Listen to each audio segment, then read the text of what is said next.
Qu'est-ce que c'est pour Hoopsidia sur YouTube.com. On va essayer de faire simple et de proposer un maximum d'informations à notre public par rapport à toutes les informations que j'ai engrangées depuis l'âge de 8 ans. Et j'ai rencontré des très grands shooters et des très grands coachs dans ma vie. Et d'ailleurs, je voulais expliquer que si j'ai mis ce magnifique maillot de 2009 de LeBron James, qui fait les meilleurs playoffs de sa carrière actuellement, c'est parce que j'ai eu une discussion avec lui à la finale de 2007.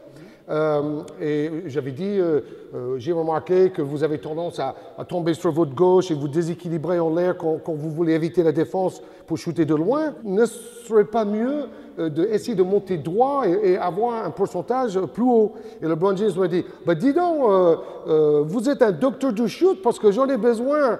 Je vais travailler cet été. Bon, malheureusement, je n'ai pas eu la place, mais je vois qu'il a énormément progressé à travers les années, et notamment par rapport à ça, il monte droit comme un nid. Oui, chuter comme ça. Bon, on fait ça pour éviter la défense. Mais dès qu'on se déséquilibre, le pourcentage chute. Donc, c'est le premier principe, c'est être en équilibre dans tout ce qu'on fait sur un terrain de basket. Attaque, défense, rebond, passe, pivoter, triple menace. Dans tout ça, il faut être en position équilibrée, avoir une sorte d'attitude de basketteur.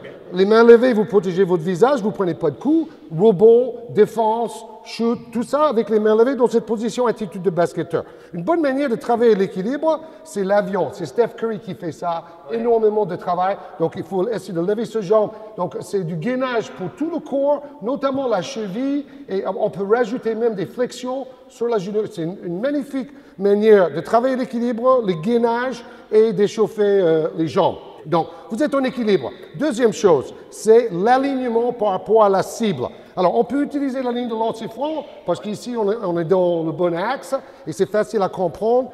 Ça peut avoir un rapport avec le lancer franc, mais aussi avec tous les shoots. Parce qu'il vous faut d'abord cette base en équilibre, que ce soit après les dribbles. Donc, vous êtes en position attitude basketteur, position équilibrée.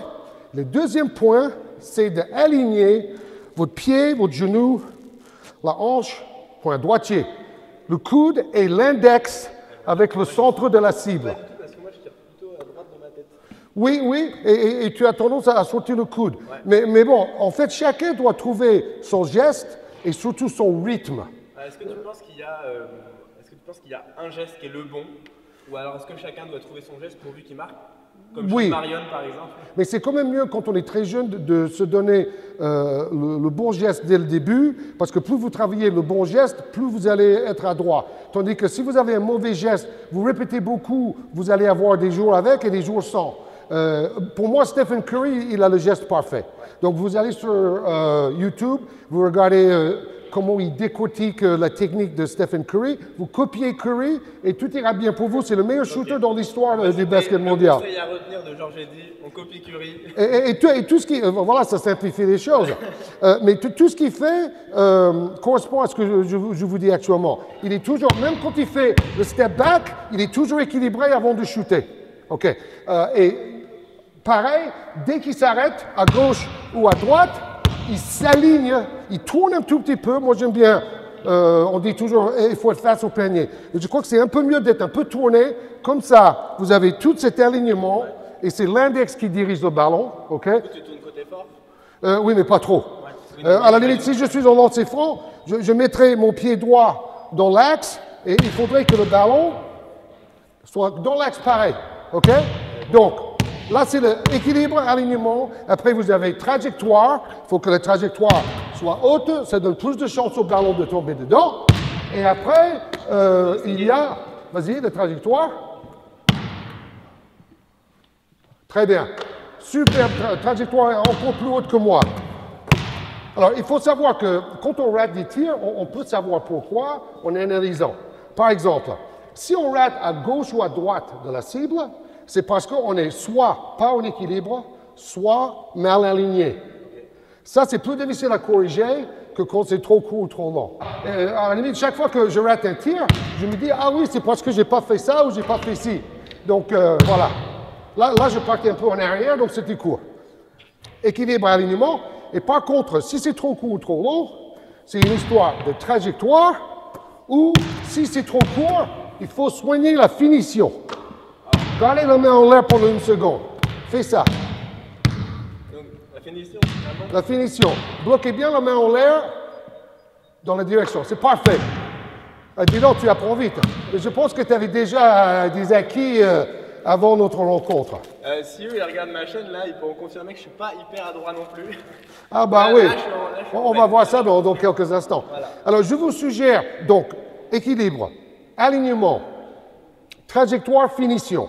Vous savez pourquoi vous ratez à gauche ou à droite, ou devant ou derrière. C'est-à-dire, par exemple, si c'est trop court, vous faites une finition exagérée.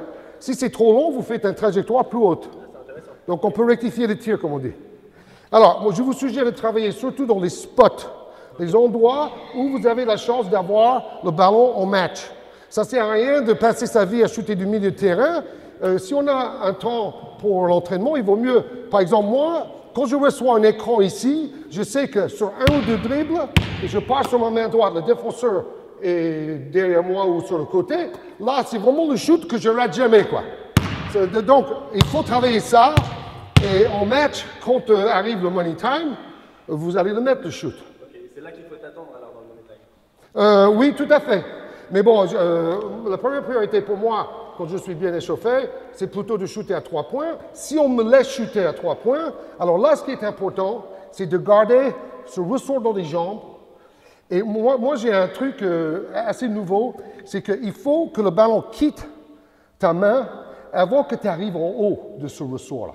C'est-à-dire, il faut que vous montez comme ça et que le ballon soit déjà en train de partir avant que les jambes soient complètement bloquées. Parce que dès que ça bloque comme ça crispe le corps, ça crispe les muscles, ça aplatit la trajectoire.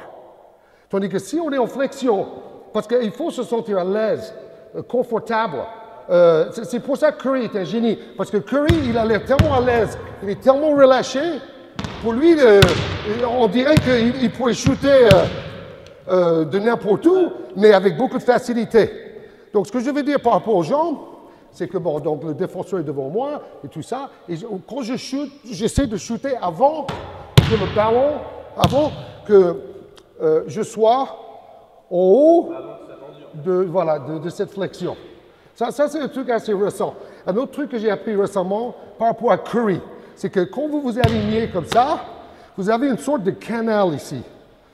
Là où j'ai dit alignement, vous avez une sorte de canal et le ballon doit toujours rester dans ce canal par rapport à la cible. Donc on reçoit ici et après on est dans le canal comme ça. Un bon exercice pour travailler les shoots dans les coins, c'est le suivant. Donc équilibre, alignement. Et vous splittez de l'autre côté et vous retrouvez l'équilibre, l'alignement. Et voilà. Le record, c'est 13 en 1 minute. Et c'est un groupe trotteur qui a fait le record. À vous de le battre. Qu'est-ce que c'est fort?